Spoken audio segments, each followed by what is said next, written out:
Dalam kesunyian gunung yang menakjubkan, ada sebuah kisah yang memilukan, yang mengguncang dan meruntuhkan semangat petualangan.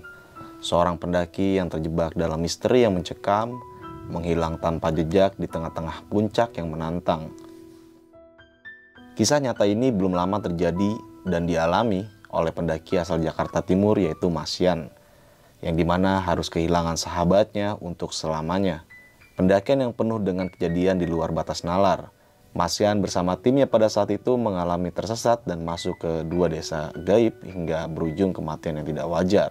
Semua itu tidak terlepas dengan hal mistis yang dialaminya pada saat pendakiannya ke Gunung Lawu. Penasaran dengan kisahnya seperti apa? Duduk manis, siapkan cemilan dan selamat mendengarkan.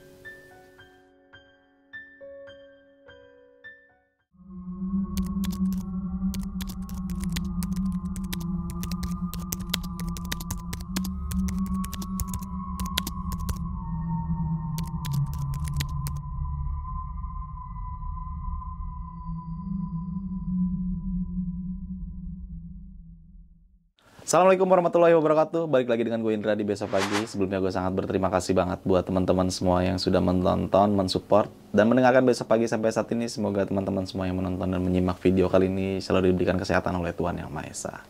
Di kesempatan kali ini gue masih mendatangkan narasumber, dan narasumber gue kali ini adalah seorang pendaki asal Jakarta Timur yang pastinya mempunyai pengalaman pendakian horornya. Dan cerita yang akan dibawakan narasumber gue kali ini adalah cerita yang kisah nyatanya ya. Ini kisah nyata yang sangat luar biasa banget. Ini pengalaman pendakian yang gokil, epic, dan di luar nalar. Tadi gue sempat mendengar cerita si narasumber ini kejadian yang sangat langka lah terjadi, tapi ini yang dialami.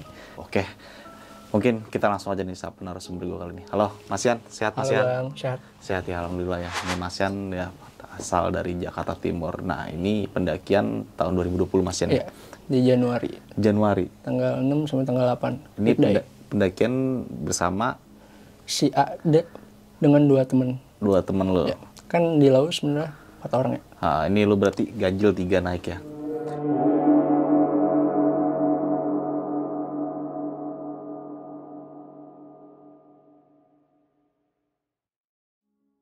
Nah, ini kan cerita yang lo pengen bawakan ya. Sorry nih, gue agak karena sedikit sensitif, sudah dapat izin sama keluarga. Alhamdulillah udah. Udah ya, berarti aman lah ya. Aman. Nah, jadi memang ini cerita sangat sensitif karena rekan pendakiannya Mas Yan ini baru beberapa hari ini meninggal dunia ya, atau wafat, dan wafatnya tersebut ada sangkut pautnya di pendakian lo. Oke, ini sangat gokil banget ceritanya. Nah, tapi sebelum kita membahas sisi horornya nih Mas Yan nih, kalau dari lu pribadi, sudut keindahan Gunung Lawu itu seperti apa sih? Indah banget sih Bang. Kacau ya? Kacau. Nggak ada tandingannya lah. Nggak ada tandingannya. Nggak ada tandingan di kota lah. Pokoknya Gunung Lawu itu indah banget. Di situ juga banyak tempat-tempat yang view-nya bagus, kayak Bulak Peperangan, ya kan, puncaknya Gunung Lawu. Bahkan ada salah satu warung tertinggi tuh. Warung tertinggi ya, itu warung yang Boyam. Siapa sih nggak kenal warung Boyam gitu, warung Siapa tertinggi sih nggak ya. kenal Temon kan? Iya, itu Temon monyet itu. Nah, Mas Yan ini adalah salah satu organisasi atau forum pendakian. Nama forumnya apa Mas Yan? PGI_Adventure. PGI_Adventure? Singkat PGIA. PGIA. PGIA. Ini ada Instagramnya ya? Ada. Ini untuk domisili teman-teman di Jakarta Timur ya. Nah, bisa kalau mau join ke organisasinya Mas Yan, langsung aja kayak Instagramnya, tanya-tanya lah Bang. Di situ lu juga aktif kayak buka open trip ya? Gue baru pengen open trip perdana sih Bang. Perdana di bulan ini? Di bulan depan sih, Agustus tepatnya. Oh, Agustus. Kemana tuh kalau boleh tahu? Prau. Gunung Prau. Nah, Via Wates. Oke, jangan lupa juga dengerin kita di Spotify. Waktu itu Besok Pagi podcast pendakian horor. Di situ kalian bisa menyimak beberapa cerita horor pendakian melalui audio dan visual juga udah tersedia di Spotify. Dan jangan lupa juga kunjungi kita di Instagram. Di situ juga banyak informasi tentang trip pendakian gunung, tentang rental pendakian, karena kita menyediakan beberapa perlengkapan rental. Jadi bagi teman-teman semua yang mungkin pengen naik gunung, nggak punya alat atau kurang alat, kita bisa menyediakan semua itu hanya di besokpagi.edv Instagramnya. Oke, mungkin kita nggak usah berlama waktu lagi, dan teman-teman mungkin penasaran dengan cerita Mas Yan nih di Gunung Lawu. Ini cerita sangat gokil banget. Dan sebelum masuk ke cerita, gue juga mengucapkan berbela-sungkawa kepada keluarga dan almarhum, semoga ditempatkan di sisi Tuhan ya. Mungkin kita nggak usah berlama waktu lagi, kita langsung aja masuk ke ceritanya.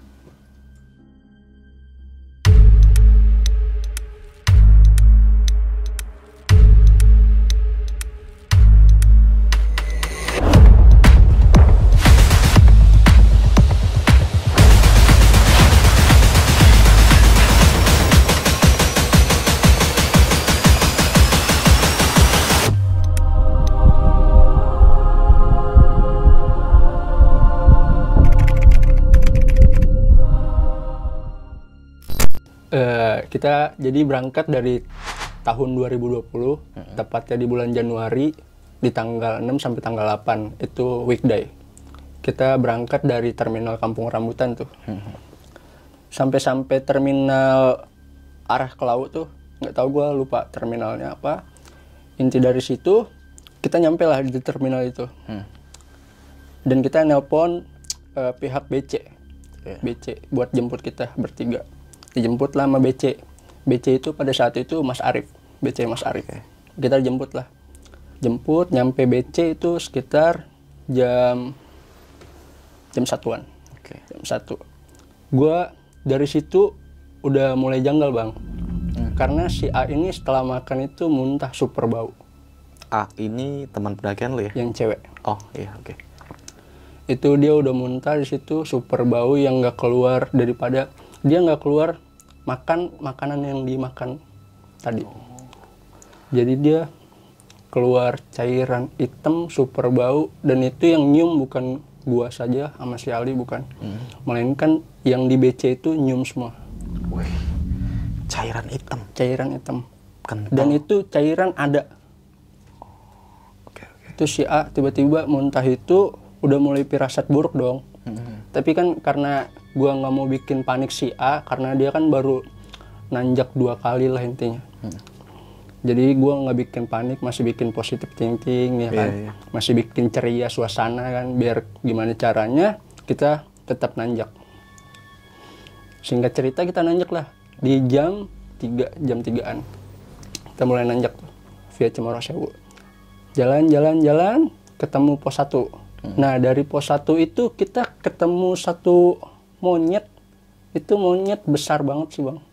Tinggi besar dengan raut wajah yang super seram, itu yang ngelihat kita bertiga. Oke. Kita bertiga itu diliatin total. Setiap jalan menuju pos 2 kan, menuju pos 2 itu jalan itu monyet dari ranting ke ranting itu ngikutin kita terus, Bang. Sampai pos 3. Sampai tempat di pos 3, sampai pos 3. Oke. Sampai pos 3.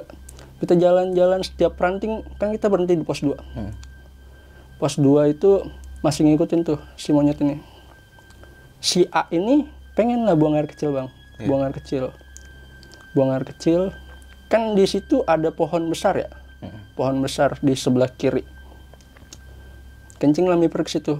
Si A minta temenin gue temenin, tapi gue dekat pohon besar itu. Kita akan buang air kecil di situ. Gue nggak tahu kalau si A ini lagi haid pertama. Jadi buang air kecil lah di situ. Tercium aroma sesajen, Bang, di situ. Setelah gue telusurin itu di pohon itu ada sesajen dengan dupa dan lain-lain sebagainya, kendi itu airnya dengan uangnya, kencing lah. Itu mulai buang air kecil di situ.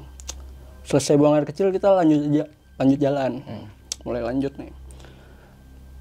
Tanpa kita tahu itu si Ali itu ngancurin sesajen dari pos 1. Dan lu nggak ngeliat nih? Nggak ngeliat. Dari pos 3 itu monyet yang kita lihat dari awal yang ngikutin kita terus, yang pandangannya nggak lepas ke kita, nggak lepas dari kita bertiga. Tiba-tiba di pos 3 itu hilang monyet itu. Hilang begitu aja tanpa kita tahu itu arahnya kemana. Tapi dari awal nanjak itu kita kan ngeliat monyet nih. Udah mulai risih diliatin mulu, dipantau. Pastilah. Itu risih banget, Bang. Mulai risih. Ini mulai ada firasat buruk juga kan. Ini monyet ngapain ngeliatin kita mulu? Emang kita datang ke sini bikin apa gitu. Pikiran dulu gitu kan. Lanjutlah jalan. Setelah hilang itu udah tenang. Di pos 3 menuju pos 4 kan udah kayak jalur lama, jalur baru tuh. Iya, cabangan gitu ya. Iya. Jadi kan kata pihak BC sebelumnya jangan lewat jalur lama.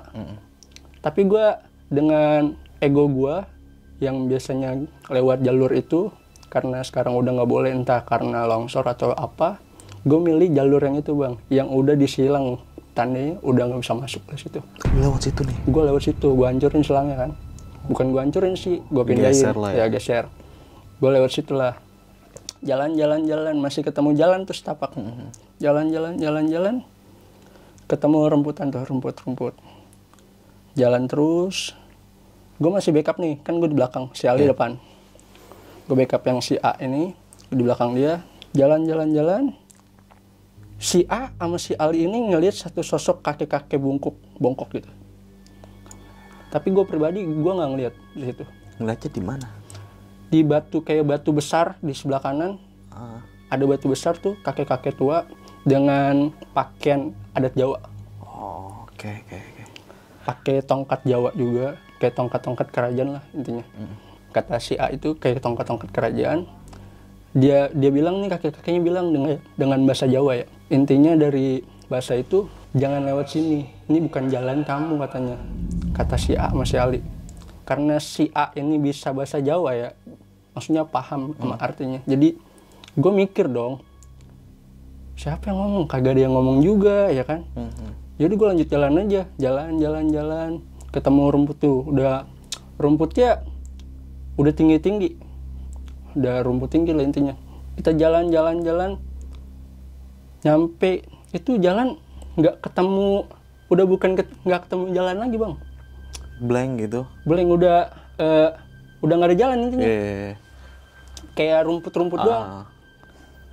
Nah di situ ada kakek-kakek bongkok yang dilihat awal sama si A sama si Ali ini. Dan itu gue ngelihat juga. Lu ngelihat? Iya. Dengan nada yang tegas, pakai bahasa Jawa, dia bilang, jangan lewat sini, ini bukan jalan kamu. Tapi tegas omongannya. Dengan marah-marah gitu, sampai 3 kali dia ngomong. Baru gue tanpa mikir panjang atau gimana, gue tarik si A, gue tarik si Ali, ayo kita muter balik.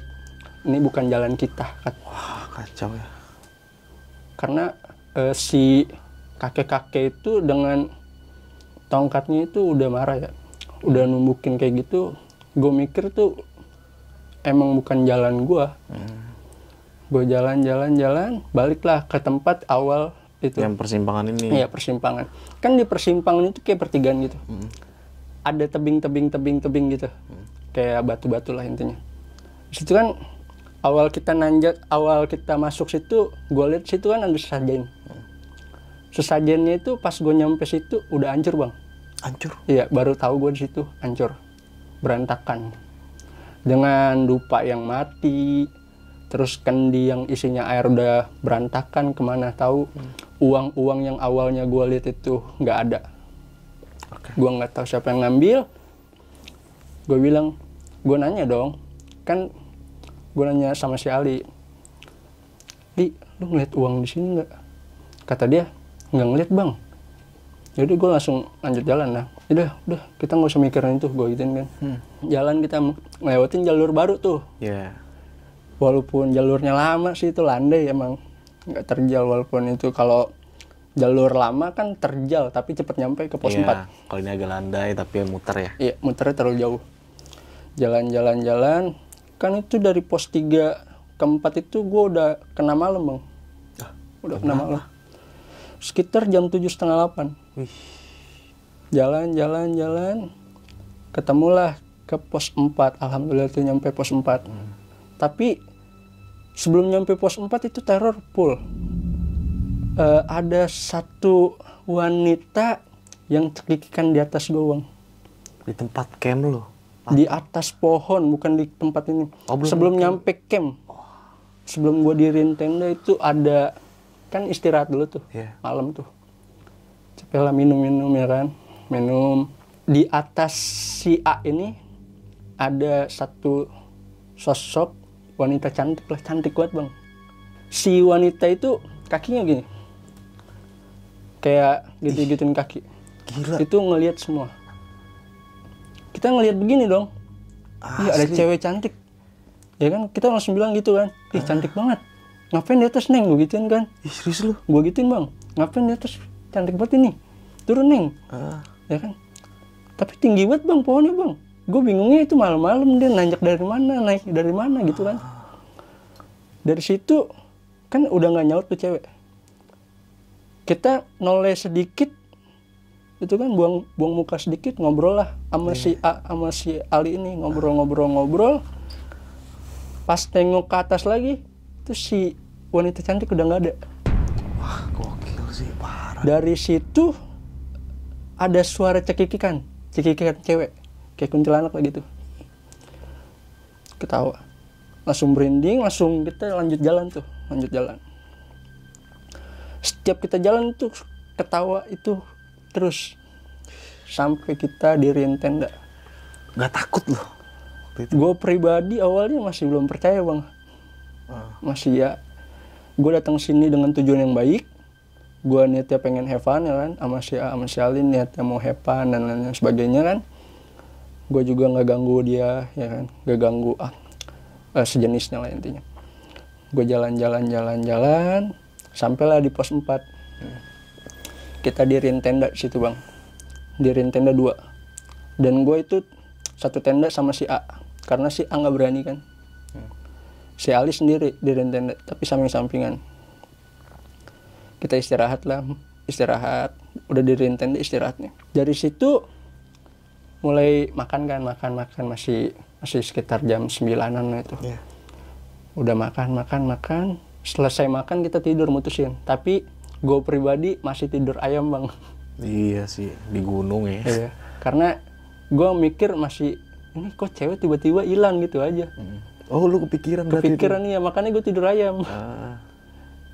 Nah, tidur.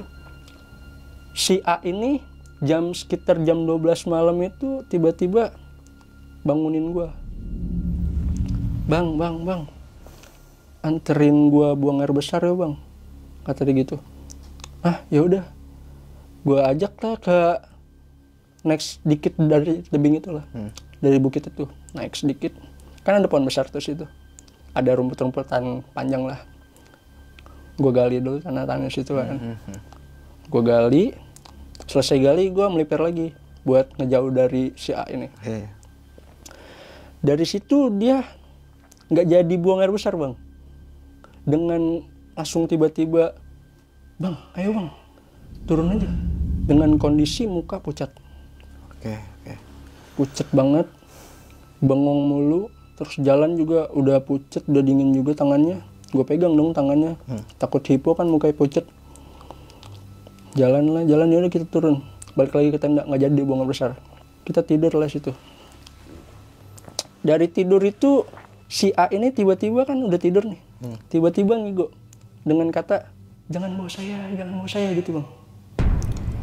Jangan ajak saya, jangan bawa saya. Sampai jam 1:30, 1:30 itu. Wah, ngigo terus tuh. Ngigo terus. Gue langsung ngecek suhu tubuh, kan gue buka SB-nya tuh. Gue ngecek suhu tubuh, emang dingin sih, tapi bukan gejala hipo di situ. Gue bangunin gak bangun-bangun, gue keluar lah dari tenda. Kan dari tenda gue itu ke 200 meter ke depan itu ada tenda lain, 3 tenda lah. Ada yang satu pemuda itu belum tidur bang. Gue langsung bilang, gue panggil dia, bang, tolongin gue sini dah bang, gue gituin kan. Kenapa bang? Yaudah sini aja bang. Datanglah 2 orang kan. Gue suruh lihat nih, bang ini kenapa bang? Kata si pemuda itu, dia bilang, itu kayaknya ketempelan dah. Kata dia begitu bang. Gue langsung, serius lu ketempelan? Gue gituin kan. Iya bang, ketempelan. Terus dia cerita bang, sebelum nyembuhin si A ini, bang tadi malam itu ada 2 anak kecil pakaian bukan pakaian manusia ya, pakaian kayak pocong, seragam pocong itu putih, dengan kain putih itu kayak ada bekas-bekas tanah gitu, tapi kakinya kelihatan sama tangan. Dia bilang ada 2 anak kecil yang lari-larian deket tenda lu bang, lari-larian muterin tenda lu mulu. Tapi si pemuda itu bilang anak kecil itu tangannya bolong-bolong bang, kakinya bolong-bolong kayak tulangnya kelihatan. Aduh. Nah di situ gue mulai panik dong. Karena iya sih pas gue dari nganterin buang air besar itu denger suara anak kecil juga lari-larian ke tenda gue, tapi gue nggak berani bilang dong. masih gue simpen. Waktu pemuda itu cerita gitu, gue juga nggak bilang masih gue silen. Di situ dia bilang kayak gitu, gue bilang ke dia, bang ini gimana? Sembuhin aja dah, jangan kayak gini. Disembuhin sama dia, karena dia kayak indie home lah, bisa ngeliat lah. Disembuhin sama dia, alhamdulillah sembuh tuh.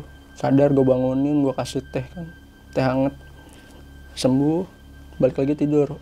Udah aman itu, nggak ada apa-apa. Tapi dengan kondisi muka yang dia masih pucat total, dari situ kan udah jam sekitar 4:30 lah intinya. 4:30 kita mulai summit lah bang. Jalan. Ketemulah Pasar Deng. Pasar Setan tuh. Dari Pasar Setan itu kan kita pamitan sama si pemuda ini. Dia kan summitnya terakhir nih. Bang, gue duluan ya, summit duluan.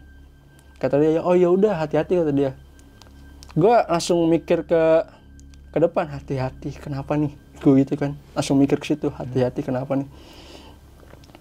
Gue jalan ketemu pasar setan itu. Dari Pasar Setan itu ketemu kabut tebel, langsung kabut tebel. Gue nyari jalan kayaknya nggak ketemu buat ke puncak. Berapa lama? Sekitar 2 jaman bang. Jadi itu bukan summit, gue nyampe puncak. Gue jalan, kata gue nggak ketemu jalan ini, Li. Gue gituin juga sih, ini nggak keluar. Gue tahun lalu kesini Pasar Setan ke ama puncak itu deket banget, nggak terlalu jauh jalannya.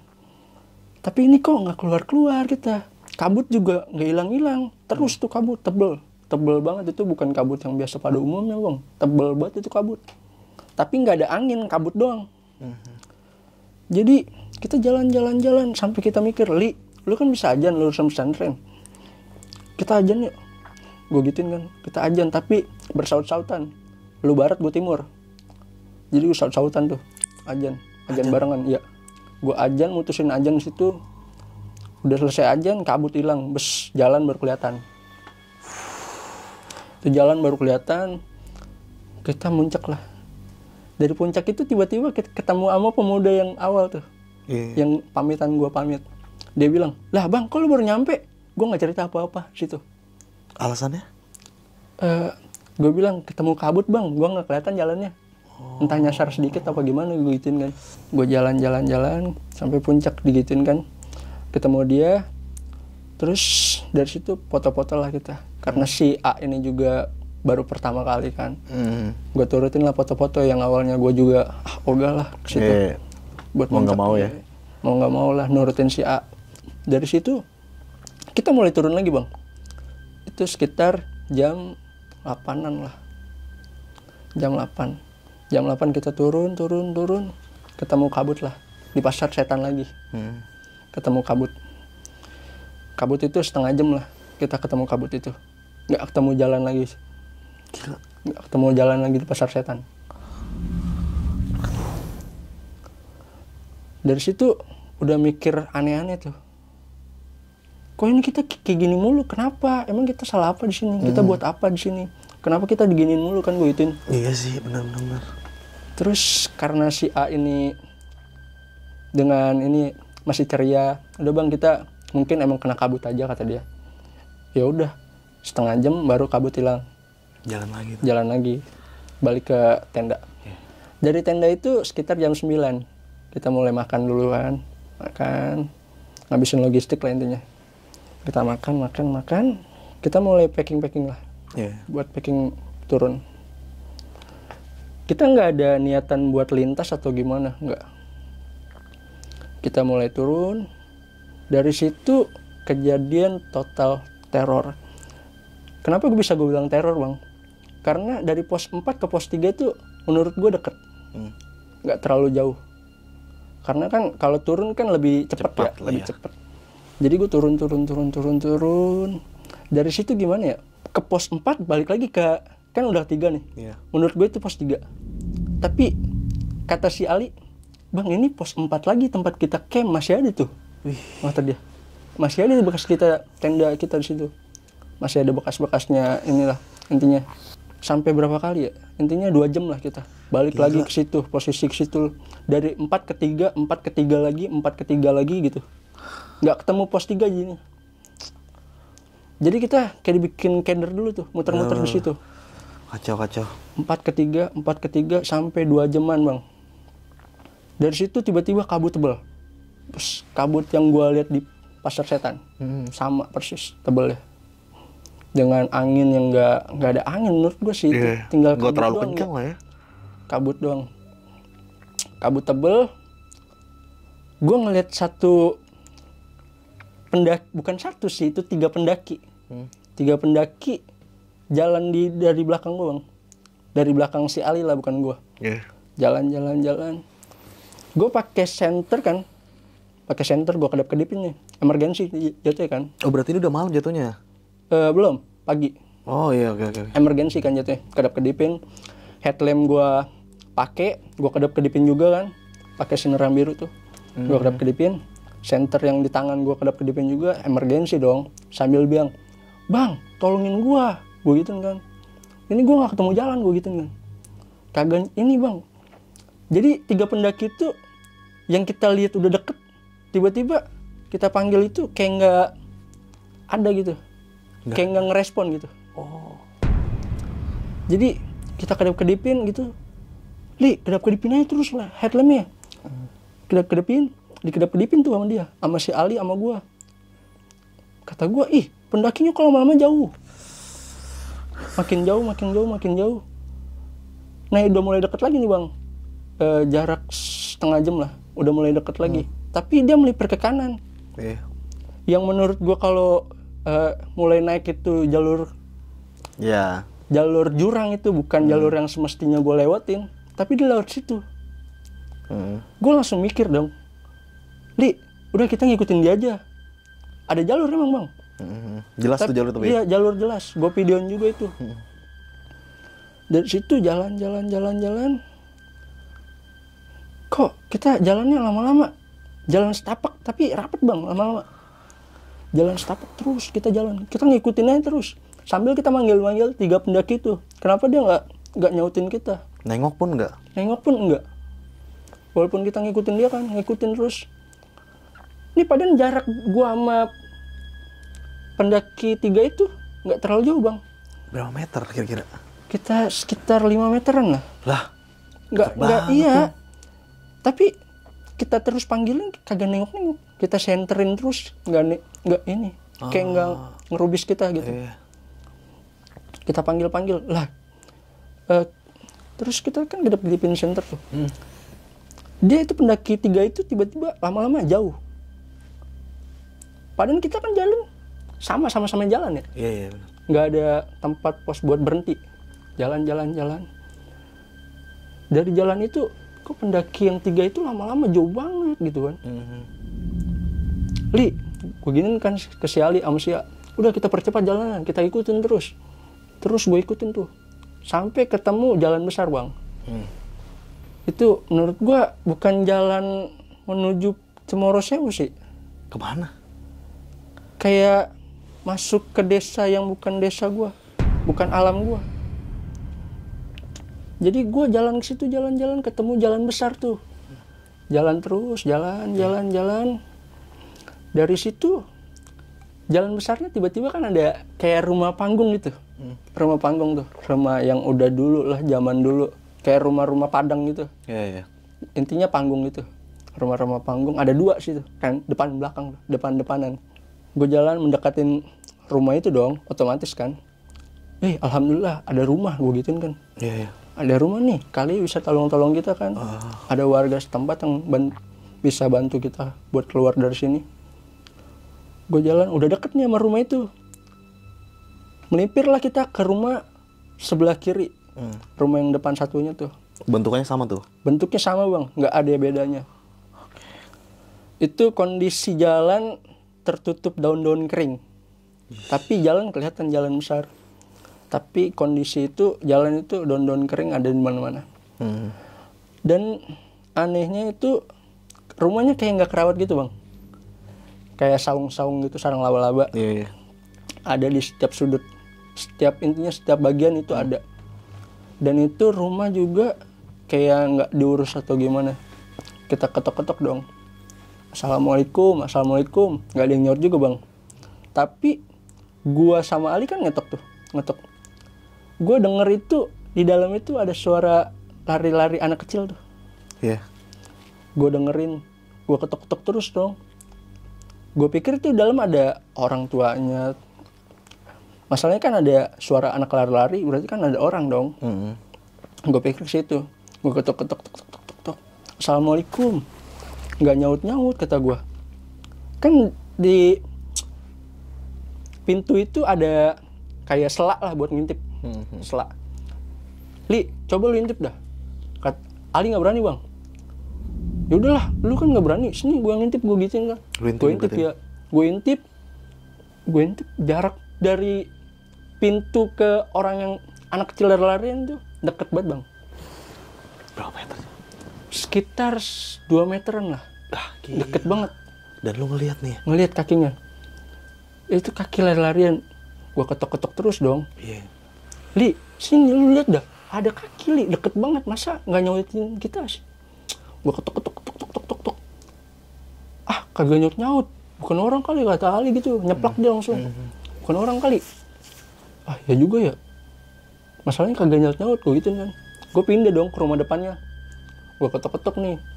Karena si A ini kan udah kayak mau nangis gitu intinya. Iya. Maklum cewek baru nanjak 2 kali. Kaget ngalamin seperti ya. itu ya. Sebelum lanjut ke cerita, untuk kalian yang ingin menjadi narasumber di Besok Pagi dan mempunyai cerita horor dalam pendakian, kalian bisa kirim cerita kalian ke Instagram official besokpagi.idv atau melalui email besokpagi.ch@gmail.com. Assalamualaikum gue gitu kan. Assalamualaikum. Itu rumah itu ada sekatan jendela tuh. Ada hordeng lah putih. Ada sekatan ngeliat buat ngintip sedikit. Ketok-ketok, assalamualaikum, nggak nyaut juga. Gue intip lah. Der, ada wanita cantik yang gue lihat di pohon. Oh, yang malam itu? Iya, malam itu. Mau jalan ke pos 4. Gue ngeliat itu wanita ada di situ. Gue pikir itu mungkin dari malam itu dia pulang lah kesini. Gue ketok-ketok lah. Assalamualaikum Neng, gue gituin kan. Assalamualaikum Neng. Nggak nyaut juga bang. Kita intip terus. Li, intip dah. Ini wanita cantik yang malam-malam kita temuin, gue gituin kan. Kata si A, masa? Iya, lu intip aja, kita intip bertiga. Diintip lah. Iya, kok nggak nyaut ya? Kita ketok terus lah. Tok. Assalamualaikum. Assalamualaikum. Udah, gue bertiga itu udah keras nih. Assalamualaikumnya. Nggak nyaut juga bang. Itu jaraknya nggak terlalu jauh sih pintu. Dari dia duduk itu. Wanita duduk itu nggak jauh, 5 meteran lah. Itu kan nggak jauh lah, 5 meter. Pastilah. Gue ketok-ketok kagak nyaut, jendela gue gedor-gedor kan. Kagak nyaut juga. Li, ini orang bener bukan sih, gue gituin kan. Nggak tahu gue bang. Kalau bukan orang, tapi cantik banget kata Sally gitu kan. Yang bener bang, cantik banget bang. Gue mutusin, udahlah, mungkin emang tuli atau gimana, nggak bisa denger kita. Ya udah gue mutusin, udah kita ikut jalan ini. Ini ada jalan kan, jalan besar tuh, kayak jalan raya lah. Gue ikutin jalan. Kita jalan 3 jaman lah, 3 jam 4 jam. Jalan. Ketemu desa tuh. Desa lagi? Desa, tapi lebih padat. Oh, berarti banyak rumah nih ya? Iya, dengan kondisi rumahnya sama kayak awal yang gue lihat. Itu rumah panggung semua isinya. Tapi sama kayak sebelumnya. Daun-daun kering jatuh tuh di situ. Nggak diapin atau gimana. Kayunya udah rapuh banget. Tapi kayak masih ada saung-saung. Li, itu banyak rumah. Gue gitu kan. Udah kita mampir di situ. Kali ada warganya. Kan nggak mungkin kan rumah segitu banyak nggak ada warga kan. Udah kita ke situ aja. Kita ketok-ketok lah setiap pintu tuh. Gua sama Ali itu ketok yang ini. Masih ketok-ketok tuh. Assalamualaikum. Nih dari assalamualaikum itu, assalamualaikum ketiga, gua ngintip ada kakak-kakak perempuan tuh yang di awal gua lihat di rumah itu sama di arah menuju pos 4 tuh. Malam-malam. Itu ada dia lagi. Ada dia, Gue ketok-ketok, assalamualaikum neng, gue gituin kan. Sama, gak nyaut juga. Kagak nyaut juga bang. Gue langsung mikir kan, masa ya kembar sih, gue gituin. Kan rumah di situ, kita jalan juga nggak bareng dia kan, tapi tiba-tiba ada dia. Gue mikir udah kemana-mana tuh. Turun hujan di situ kan. Bus, kita pakai mantel lah, pakai ponco tuh, jas hujan. Kondisi juga logistik kita habis kan, udah habis. Air mineral tinggal dikit lah, tinggal setengah. Jadi kita awet-awet tuh buat bertiga. Kita juga kan aus juga, takut dehidrasi atau gimana. Kita minum lah, usahain itu minum 1 tutup botol masing-masing. Oh iya, ngirit ya. Iya, ngirit. Karena kan kita nggak tahu, nyari mata air juga nggak ada di sini. Iya. Ketok-ketok ke rumah juga nggak ini kan. Gue pindah ke rumah satunya tuh, masih pakai jas hujan. Gue pindah ke rumah satunya, gue ketok-ketok juga. Gue ketok-ketok kagak nyaut-nyaut juga. Padahal ada suara anak kecil lari-larian lagi. Tapi anehnya itu, si anak kecil itu bareng wanita di rumah itu. Ada dia tuh.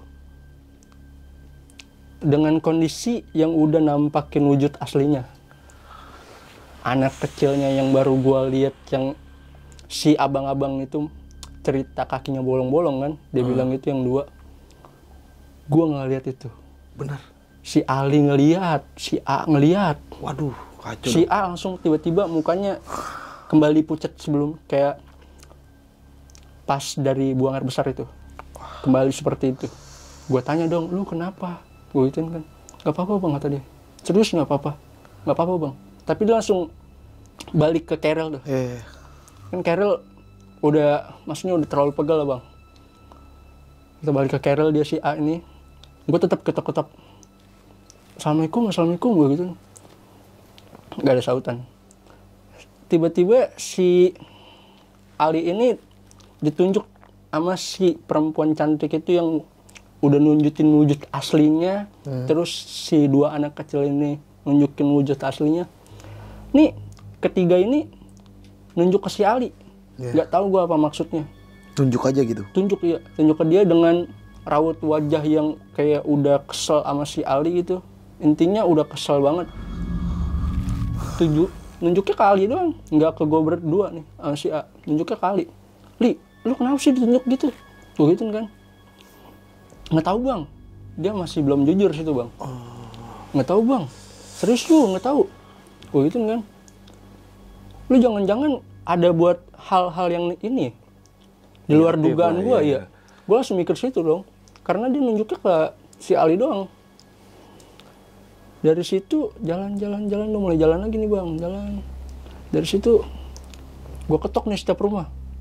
Itu 3 kakak cantik ini sama si anak kecil 2 itu dari rumah ke rumah ngikutin kita bang. Dan sama dalam ada dia. Ada dia. Nunjuknya ke si Ali doang. Terus nunjuk Ali dengan tatapan yang tajam.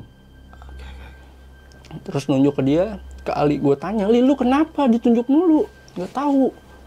Itu kita jalan nggak ada jalan keluar bang. Setiap rumah itu kita ketok nggak ada. Ya hasilnya kayak gitu-gitu aja ya? Ya gitu-gitu aja. Sampai ketemu malam. Sampai malam cuy? Sampai ketemu malam jam 9-an. Jam setengah 9 kita masih di situ. Jauh banget nih pendakian. Jalan, kita jalan. Kita nggak sengaja nengok ke sebelah kanan. Ada kayak pohon-pohon rindang gitu kan, kayak rumput-rumputan gitu. Gue ngeliat ada satu sosok monyet yang gue lihat dari pos 1 sampai ke pos 3 itu. Iya, oke. Tiba-tiba dia muncul dari nggak jauh sih bang, 10 meteran lah dari gue, pandangan gue. Kan itu kayak bukan monyet semestinya, karena kayak tahu manusia purba nggak bang? Tahu. Nah itu kondisi seperti itu monyetnya.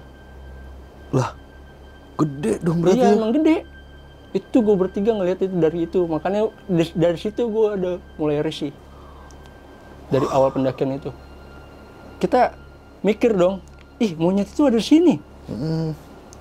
Terus dia sambil nunjukin ngasih isyarat gitu, nunjukin ekornya sama tangannya dengan garuk-garuk kan, nunjukin arah daun-daun yang rindang itu. Nunjukin. Kita mikir dong. Gue bilang kasih A, lu masih kuat gak?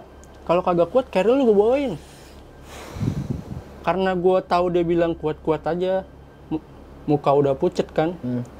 Gue langsung mutusin, udah carrier gue bawain. Jadi gue backup tuh carrier ya. Jadi gue bawa 2 carrier kan. Gue jalan ngikutin si monyet itu. Si Ali nggak percaya tuh bang.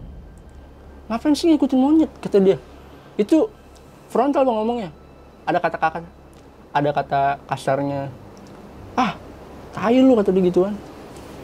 Jangan ngikutin itu. Itu bukan.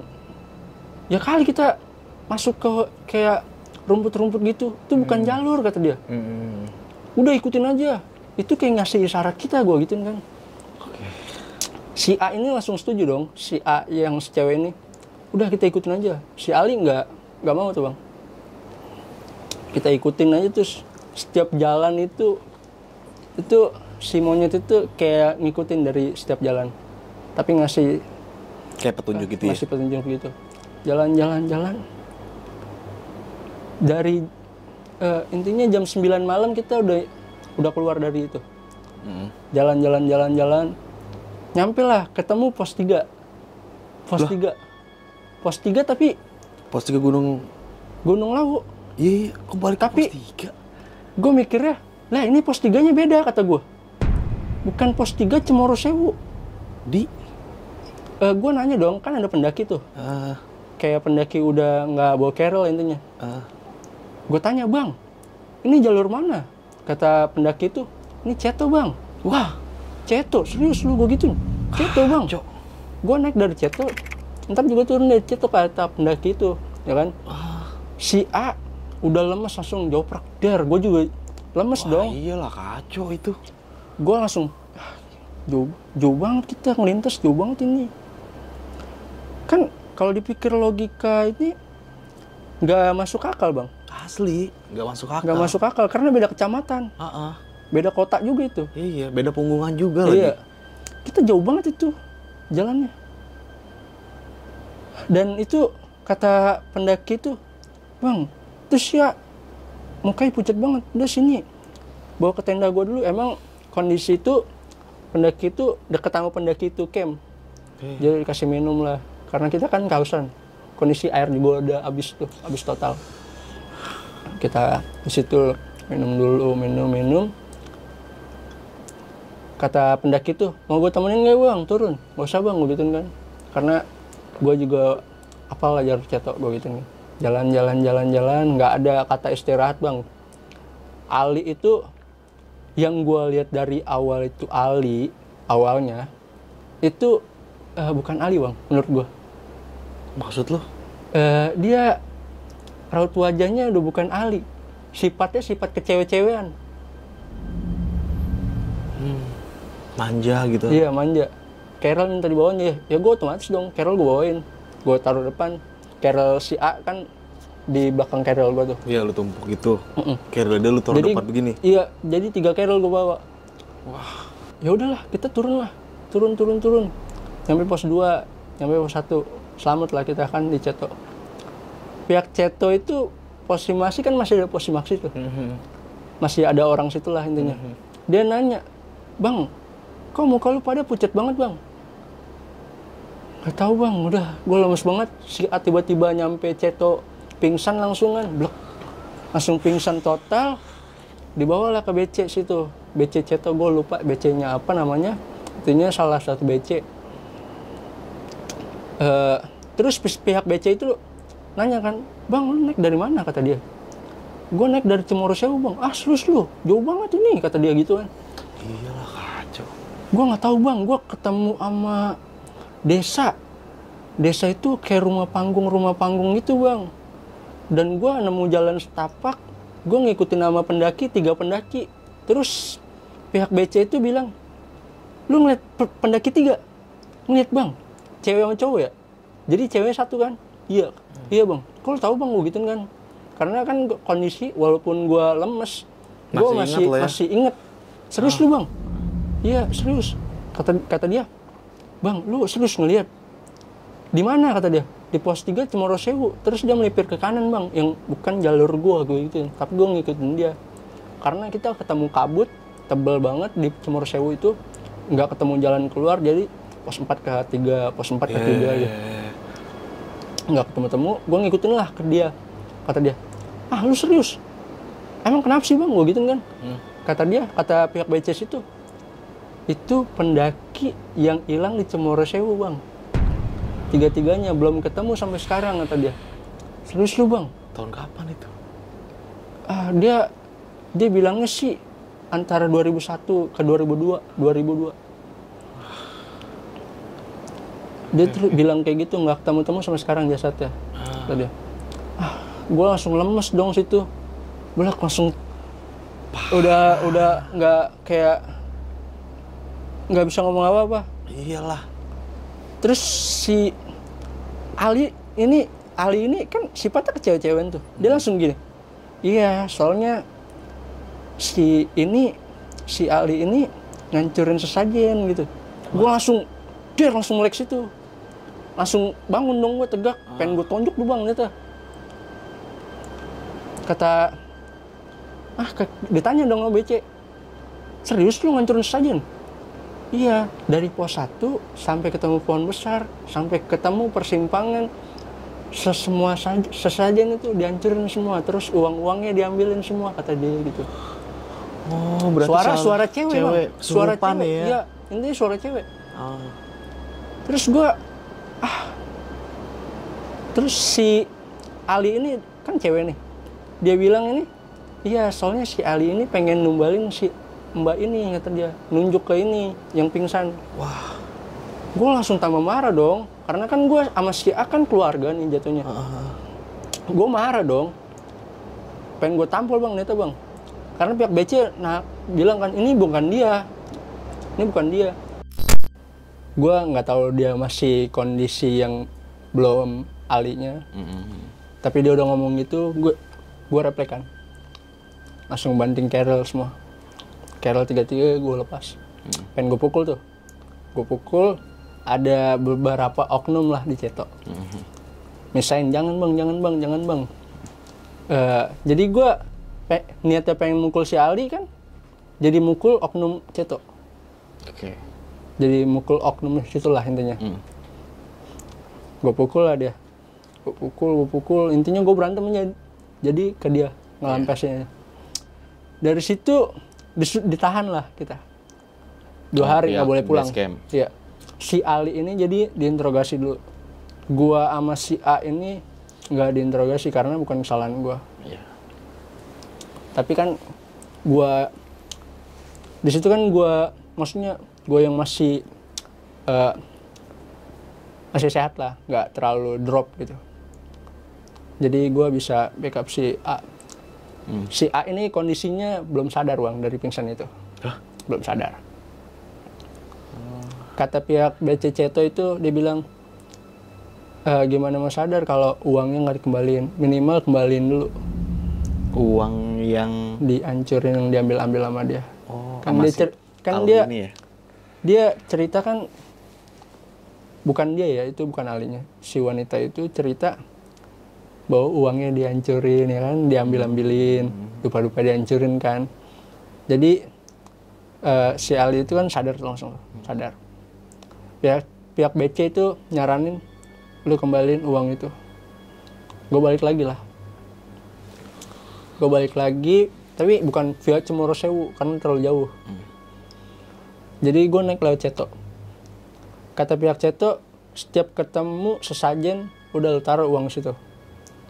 Nyampe lah sebelum pos 1 kan ketemu sesajen tuh. Dari sesajen itu gue tanya, Li, lu keluarin uang lu. Kondisi muka yang udah kesel bang. Dia gak ngaku bang. Uang apa sih kata dia? Lu taruh uang lu, apa lu sama kena sama gue gitu kan. Gak ngaku juga bang. Ya udah sini lu maju ke gue gitu kan. Gue periksain semua. Gue periksain dari ujung kaki sampai ujung kepala, sampai di seputaran alat itunya. Gue periksa sampai dalam-dalam kan, karena cowok kan. Gue periksain terus, ketemulah uang itu banyak bang, 10 ribuan. Deket di dalam celana dia intinya. Kan ada dalam. Ya celana dia kan ada boxer tuh. Tapi kantongnya ada depannya. Kayak udah dirakit dari awal sama dia. Ada kantongnya di depan. Uangnya diambil di situ, dimasukin situ, uang semua sih bang. Itu uang 10 ribuan pecah-pecahan nanti, gope-gopean, 2 ribuan gocengan. Gue ambil, lu taruh ini uang apaan gue gituin kan. Nggak tahu tiba-tiba ada kantong gue, dia bilang gitu bang. Nggak masuk akal kan. Terus gue bilang, yaudah, ini uang, kenapa kita bisa kesasar gue gituin kan. Ini gara-gara uang ini, lu balikin uang lu taruh. Terus lu minta maaf. Tapi lu minta maafnya sewajarnya gue gituin, jangan sampai mohon-mohon, jangan sampai nyembah-nyembah. Ditaruh, udah ditaruh nih bang, dia minta maaf. Selesai dari minta maaf itu kita jalan kan. Kan itu jatuhnya sesajen itu di tengah-tengah tuh, kayak sabana gitu kan, di tengah-tengah gitu. Kita jalan. Satu sosok wanita yang gue lihat itu ngikutin terus sama anak kecil lari-larian, tapi ke Ali, bukan ke gua. Itu di sekitaran Ali, di samping Ali mulu lari-larian. Tapi kayak kondisi si wanita itu sama si dua anak kecil itu nggak rela kalau dia kembali. Si Ali ini? Iya, nggak rela kalau dia minta maaf. Terus ngikut sampai ketemu di BC Ceto lagi, kan udah nyampe intinya pintu masuk Ceto lah. Dari situ dia itu kayak bukan Ali lagi di situ. Berubah lagi sifatnya manja. Situ dibalikin lah ke Cetoan, dibesain lah BC-nya BC gua. Sama si A ini. Karena kan A ini keluarga gua. Iya. Jadi si Ali ini dipisahin BC-nya buat diinterogasi sama pihak BC Ceto. Maksud dan tujuannya apa gitu ya? Kenapa bisa ngancurin itu? Iya. Dan kan itu belum sadar tuh, belum kondisi Ali total. Jadi si BC Ceto itu interogasi lah, walaupun itu bukan Ali, diinterogasi lah, diinterogasi, baru ketahuan kalau si Ali ini ngancurin sesajen dan lain sebagainya, terus uangnya, terus mau numbalin si A. Jadi si A ini mau ditumbalin, nggak tahu gue apa maksud dia. Gue diceritain pihak BC lagi kan situ. Kondisi gue udah marah total bang. Yang awalnya gue baik sama dia, have-fun aja sama dia, respon baik sama dia, tiba-tiba udah plong, udah sakit hati banget sama dia. Udah sehat lah dia. Pihak BC itu nyuruh kita suruh nginep 2 hari situ. Tetap interogasi si A. Tujuannya apa diinterogasi. Dan gue nanya pihak BC Ceto kenapa, terus nggak dijawab bang. Dari situ kita terus-terusan bang. Kata pihak BC Ceto, Ali berubah lagi jadi cewek. Oh, masih kayak belum sadar banget lah ya. Terus pihak Ceto nyadarin lah, panggil Kuncen Cemoro Sewu. Dipanggil, sadar besoknya kita suruh pulang tapi kondisi gue pribadi sama si Ali tatapan tajam terus gue ke dia, pengen mukul mulu bawaan. Ya kesel lah ya, emosi lu masih belum. Iya, karena keluarga masih digituin sih. Iya kan, si A ini keluarga masih digituin. Di bis jauh-jauhan nih, nggak mau nyatu lagi kita. Gue plototin terus kan dia. Jadi gue mikir kalau gue berantem di bis, ada si A masih kondisi udah sadar ya kan. Gue mikir ke dia takut nangis, pikiran atau gimana. Jalan sampai kampung rambutan kita. Iya. Tujuh pulang. Kita pulang ke rumah masing-masing. Yang awalnya si Ali ke rumah gue nih, gue suruh pulang sendiri. Udah lu pulang sendiri. Motor lu suruh keluarga lu datang sini ambil motor. Intinya lu jangan pernah nginjek kaki rumah gue gituin. Motor lu seterah, keluarga lu mau datang sini seterah.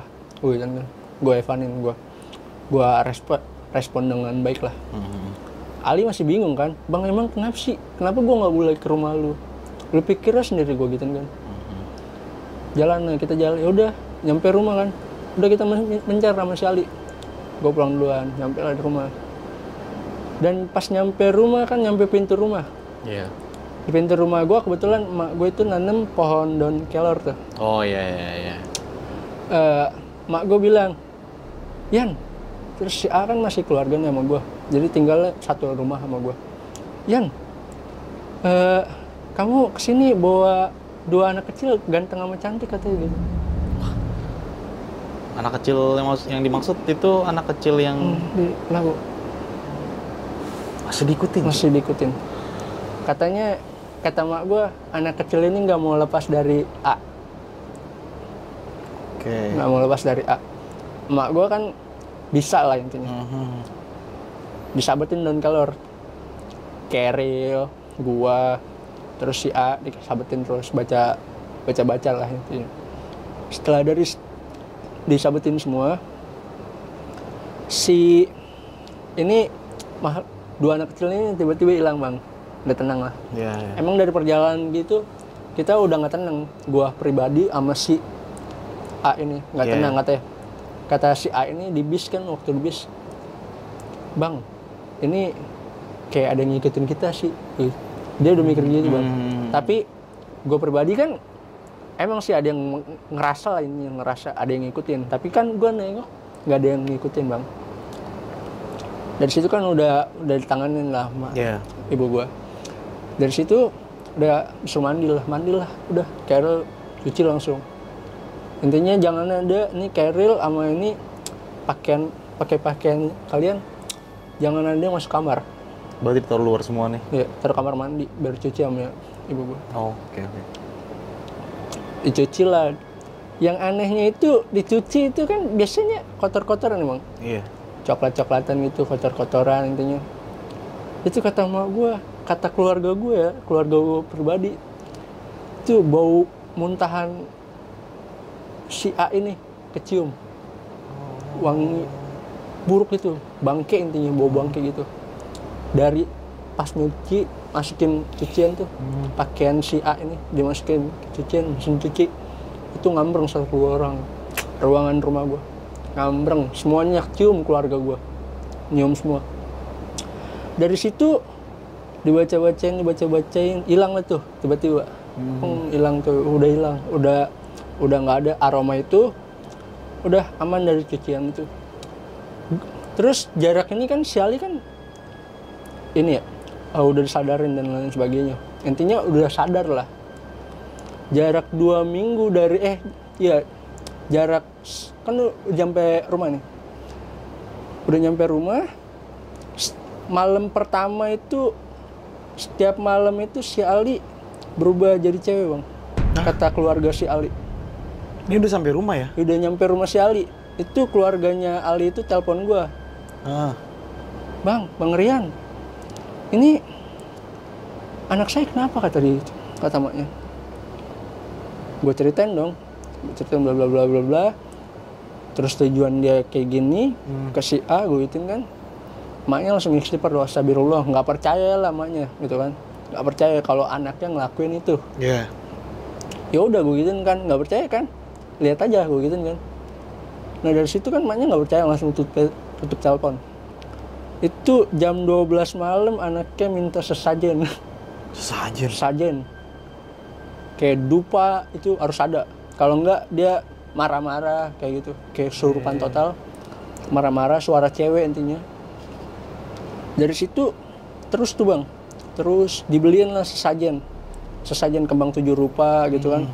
Terus kantil melati tuh, bunga-bunga, telur ayam kampung yang masih putih, terus kopi yang super panas yang mendidih banget, yang pahit intinya, kopinya super pahit kata keluarganya. Terus minta ayam hitam nggak tahu, ya ayam semacam itulah. Susah juga itu. Dia minta potong tapi kondisi nggak minta dimasak. Nggak minta dimasak. Terus? Jadi dia itu minta ayamnya itu yang ada masih ada bulunya, darahnya masih keluar gitu kan. Minta itu. Kalau nggak ada, semua rumah diberantakin sama dia. Itu tiba-tiba kan emaknya kayak nggak percaya gitu kan hal gituan. Nggak ditanggepin lah di situ kan. Awalnya nggak ditanggepin. Dari nggak ditanggepin itu, barang-barang yang di rumah Ali tuh kayak jatuh gitu, brang gitu. Kayak bingkai rumahnya jatuh belah. Dari situ emaknya sama keluarganya intinya yang masih ada di rumah itu bapaknya sama pembantunya, bibinya. Jadi emaknya sama kakaknya si Ali ini berangkatlah ke pasar buat beli yang apa yang dia mau. Dibelilah tengah malam itu bang, nggak tahu gue nyarinya di mana kan. Intinya dapet. Itu gue diceritain doang sih sama keluarganya. Dari situ dimakan lah. Itu kan dapat ayamnya tuh. Iya. Yang kondisi darahnya. Jadi keluarganya itu bawa ayamnya kondisi yang masih hidup awalnya. Dipotongnya depan dia. Dia kan minta yang masih ada darahnya. Yang masih ada bulu-bulunya. Udah dibeliin, disajiin ke dia. Terus keluarganya suruh keluar kan. Disuruh keluar. Otomatis keluarganya keluar dong. Keluarganya keluar, dari situ si Ali ini tiba-tiba keluarganya kan ngeliat semua nih. Dia makan sesajian itu, dia makan lahap tuh, nggak mau makan nasi intinya. Ayam itu dimakan sama tulang-tulangnya semua, kayak nggak ada napas buat makan gitu bang. Terus dimakan, terus dimakan, nggak ada napas ini kata orang tuanya. Dari situ terus-terusan sampai 3 hari. Dari 3 hari itu keluarga si Ali ini manggil lah satu kiai yang mungkin yang dia percaya sama dia lah. Kiai itu dipanggil buat nyembuhin ruqyah. Pas nyampe rumah itu kiai ini bilang, ini anakmu bukan anakmu katanya, bukan anakmu. Ini kata kiai itu langsung bilang, ini dari gunung ya digituin. Gue nggak tahu itu dia bacanya gimana, intinya dia punya firasat gitu, ini dari gunung ya. Terus orang tuanya jawab dong, iya, kita balik lagi ke gunung digituin kan. Hari itu juga besok paginya kita balik lagi ke gunung, tanya temennya via naik lewat mana gituin kan. Jadi kan orang tuanya Ali kan nelpon tuh, nelpon ke gue, nanya gue lewat mana tuh. Gue jawab lah via Cimorosewu. Dari situ orang tuanya kan matiin telepon. Iya. Itu kan jatuhnya weekday ya, bukan weekend. Jalan langsung dah ke Cimorosewu sama keluarga besarnya, sama kiai itu juga. Jalan. Sampai situ panggil juru kunci situ, juru kunci Cimorosewu dipanggil.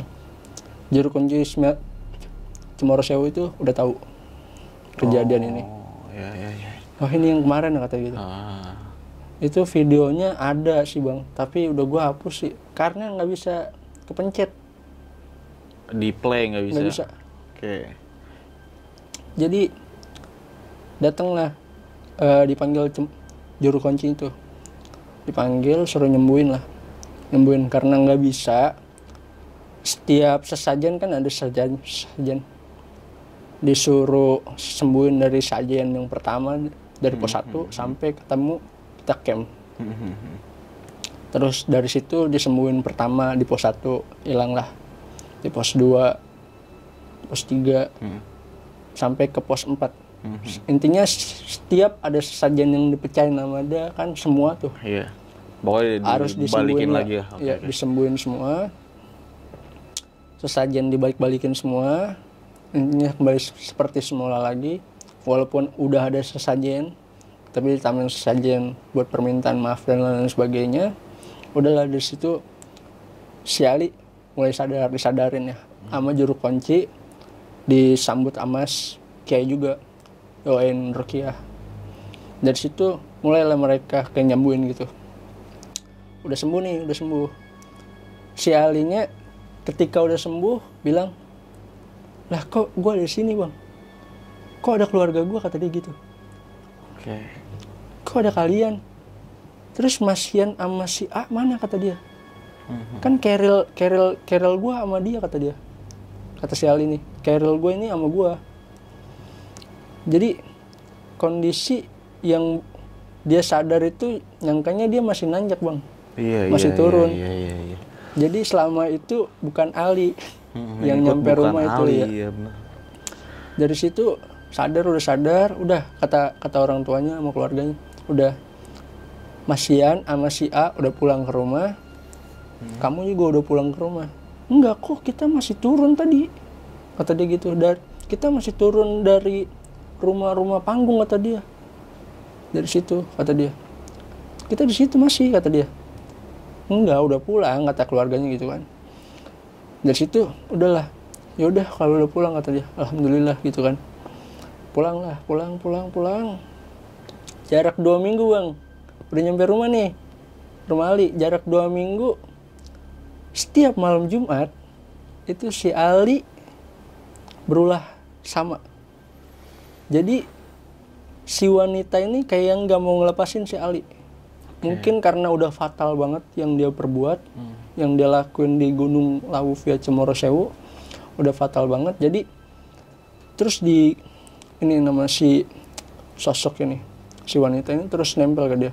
Setiap malam Jumat itu minta sesajen, minta ayam hitam lagi gitu, minta dipotong depan dia. Intinya dimakan semuanya. Setiap malam Jumat bang, sampai terakhir dia 2023 ini masih terus. Itu terakhir dia itu Jumat kemarin bang, malam Jumat. Itu hari terakhir dia minta. Dan hari terakhir dia juga hidup. Dari situ kan diturutin terus sama keluarganya. Pokoknya setiap hari Jumat, kalau enggak hari Jumat Kliwon, kalau Jumat yang malam Jumat Kliwon itu marah banget. Semua barang kayak diberantakin sama dia, tapi kondisi dia yang di kamar dikunciin sama keluarganya. Setiap hari Kamis itu dikunciin sama keluarganya, karena mungkin keluarga juga udah takut apa gimana. Jadi si Ali ini dikunciin di kamar setiap Kamis. Intinya Sabtu doang dibuka, karena setiap Sabtu atau weekday yang lain bukan Kamis ke Jumat itu dibebasin si Ali. Intinya udah lepas kunci lah, udah dibuka pintu. Dari situ teruslah berulah, apalagi malam Jumat Kliwon. Udah ketemu malam Jumat Kliwon, udah parah. Semua barang yang ada di rumah dia habis, jatuh, berantakan intinya. Kayak setiap cekikikan dia itu ngejatuhin semua barang bang, sampai kamar-kamar adeknya. Itu kata keluarganya. Dan itu gue baru dapat cerita pas si Ali gue dapat kabar Ali wafat itu ketika jam 5 subuh. Kondisi kata keluarganya, si Ali ini dia wafatnya nggak wajar. Nggak wajarnya gimana? Dia kayak udah setelah makan sesajen itu, muntah yang super bau yang dialami sama si A, muntah super bau. Terus ada kata-kata dari wanita ini. Intinya, anak ini akan saya bawa. Astagfirullah. Nggak akan saya pulangin jasa tubuhnya dia. Nggak akan saya pulangin ke duniamu, kata dia. Dari situ keluarganya mohon-mohon dong. Setiap malam Jumat itu. Apalagi malam Jumat yang hari terakhir itu. Udah mohon-mohon jangan dibawa anaknya. Karena itu anak satu-satunya bang. Satu-satunya. 2. Anak kedua ini. Mohon-mohon buat jangan dibawa anaknya. Dari situ dia udah mohon-mohon nggak dirubis sama si cewek. Intinya dari wanita cantik ini bilang, anak ini akan saya bawa ke duniaku, bukan duniamu. Mohon-mohon nggak ini malah cuma ketawa-tawa cekikikan aja.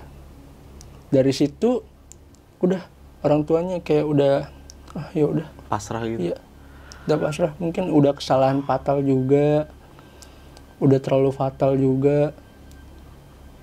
Jadi gitu, dia setelah dari itu orang tuanya minta maaf kan sampai jam 2 malam tuh, jam 3 malam. Jam setengah 4-nya itu Ali udah berontak total, udah berontak total.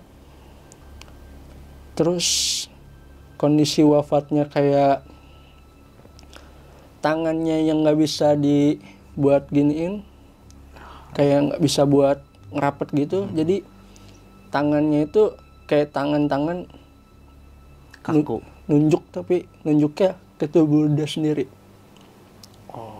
Jadi nunjuk begini, itu jadi dibungkus kain kapannya itu begini, nggak bisa begini. Jadi tangannya kaku begini,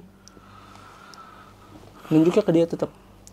Dari situ udah kata orang tuanya sampai nangis kan. Gue pas datang ke sono, subuh dikabarin gue datang ke sono. Yaudah lu gue maafin, si A juga datang ke sono maafin langsung kan. Takutnya langsung dari dia. Niat gue juga baik, niat gue minta maaf. Udah gue maafin kesalahan lu semua. Dari situ kan jam 4 itu, masih jam 4 subuh. Menjelang azan bang, itu ada suara cekikikan. Itu gue denger, si A denger, sampai A ini ketakutan. Serius lah? Itu serius. Semua denger, keluarga dia. Sampai ustadz yang mau ngumumin bahwa dia meninggal itu juga denger juga bang. Jadi denger semua bang. Aduh. Itu kondisi kan dia meninggal di kamar dia tuh.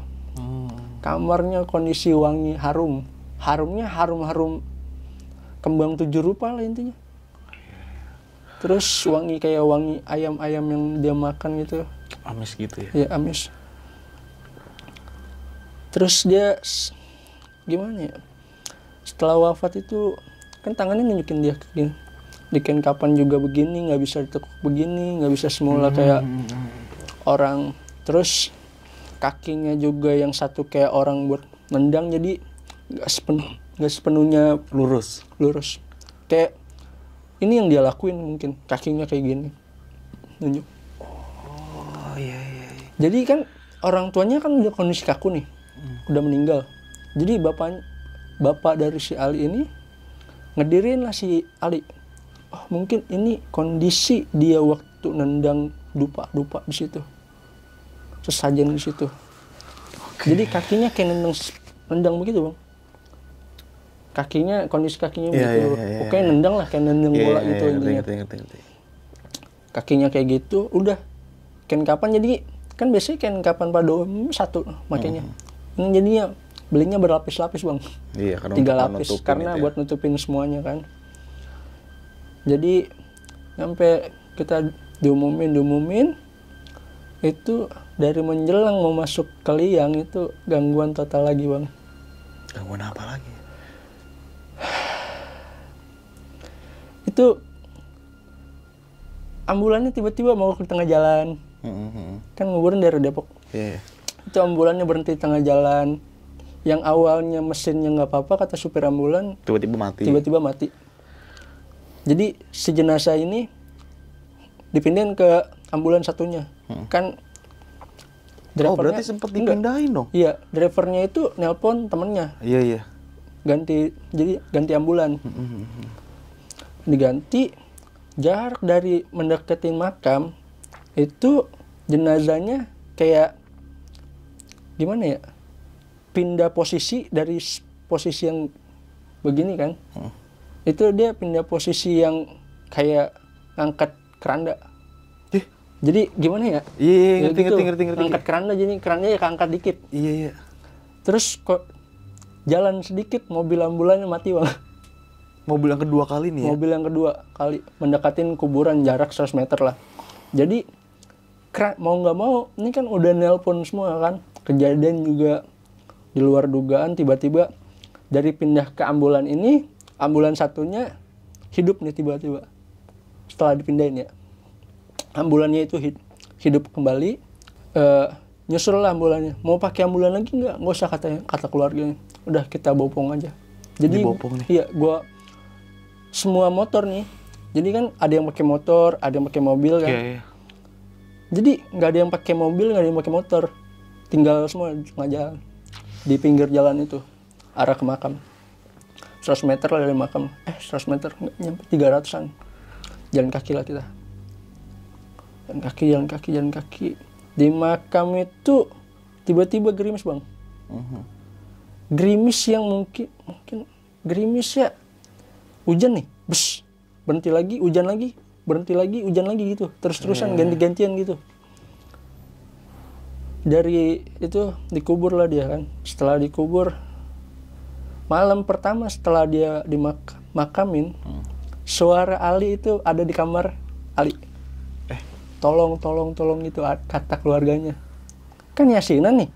Yasinan, setelah yasinan kan suara bubar tolong, nih ya? iya, bubar nih. Suara tolong masih ada ustadznya kan di situ. Iya. Ustadz yang baca yasinan, yang mimpin lah.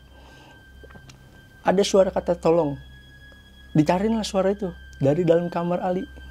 Merinding lah semua bang. Iyalah. Dari situ, ayo gitu aja. Selama ini udah 2 hari, 3 hari, 4 harian lah. Kedua hariannya masih ada, besoknya udah nggak ada suara Ali. Udah tolong kata tolong itu udah nggak ada. Kata minta maaf juga udah nggak ada. Oke. Jadi udah dari situ udah. Oke, tapi ini dari lu pribadi nih ya, Mas Yan ya, ikhlas lah ya. Gua pribadi udah ikhlas, udah maafin maafkan juga juga. Tapi ya begitu bang, masih ada rada kesel tapi Ya ya udahlah. udahlah. Biar tenang juga. Karena kalau kita ngelihat kondisi terakhir Zen aja juga, ya kita berpikir secara manusia normal aja ya, biasa ya. Kita kan juga punya rasa manusiawi ya kan, yang dimana ya kasihan juga kayak gitu ya kan. Nah ini cerita yang sangat gokil banget, ini pendakian yang belum lama dijalanin, dan ini menjadi salah satu cerita Mas Yan bersama almarhum dan Si A, ya kan? si cewek ini. Dan tidak pernah terlupakan seumur hidup lo ya Mas bakal. Yan. Nah ini yang di luar nalar lah, di luar logika gua juga, dan di luar logika teman-teman mungkin yang menganggap ini cerita kok bisa ya kan, kok bisa seperti itu. Tapi inilah yang terjadi oleh lu ya Mas Yan ya. Iya, gua masih ya sama almarhum. Ini sih gua nggak mau perpanjang atau mempertanyakan lebih detail lagi. Jadi teman-teman semua yang menyimak video ini, yang mendengar cerita dari Mas Yan ini, semoga bisa mengambil sisi baiknya dan bisa menjadikan pelajaran bagi kita semua. Dan di sini gua tim dari Besok Pagi juga turut berbelasungkawa kepada almarhum Ali ya. Semoga almarhum disempurnakan dan ditempatkan di sisi Tuhan Yang Maha Esa, dan keluarga yang ditinggalkan selalu diberikan kesabaran. Oke, dari gue Indra, semoga teman-teman semua yang menyimak video kali ini bisa mengambil sisi baiknya. Lagi-lagi gue mengingatkan seperti itu.